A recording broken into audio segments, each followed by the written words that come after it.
بسم اللہ الرحمن الرحیم نحمدہ ونصلی علی رسولہ الکریم اما بعد۔ محترم ناظرین، اسراء اور معراج، اس میں کیا فرق ہے؟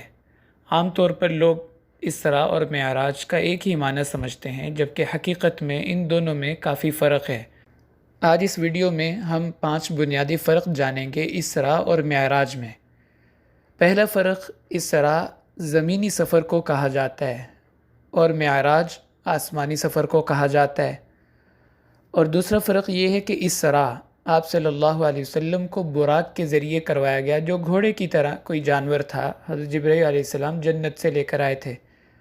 اور معراج یہ کسی زینے کے ذریعے، جیسے لفٹ نما کوئی چیز ہوتی ہے، اس کے ذریعے آپ کو کروایا گیا۔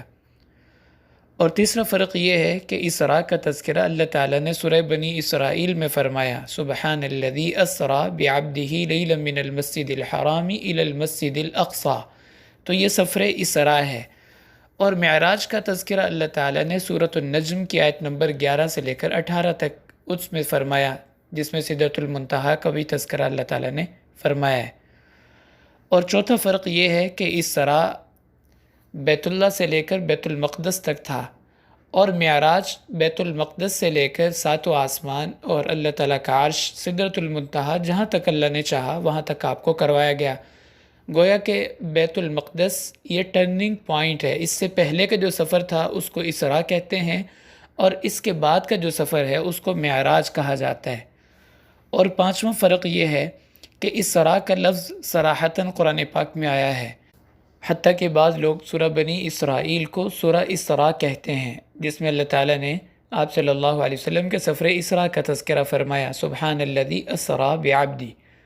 اور معراج کا لفظ صراحتاً قرآن پاک میں نہیں آیا، البتہ اس کی کچھ تفصیلات اللہ تعالیٰ نے مختلف صورتوں میں بیان فرمائی ہے، جس طرح کہ سورۃ النجم میں بھی کچھ تذکرہ ہے۔ تو یہ بنیادی فرق ہیں اسراء اور معراج میں۔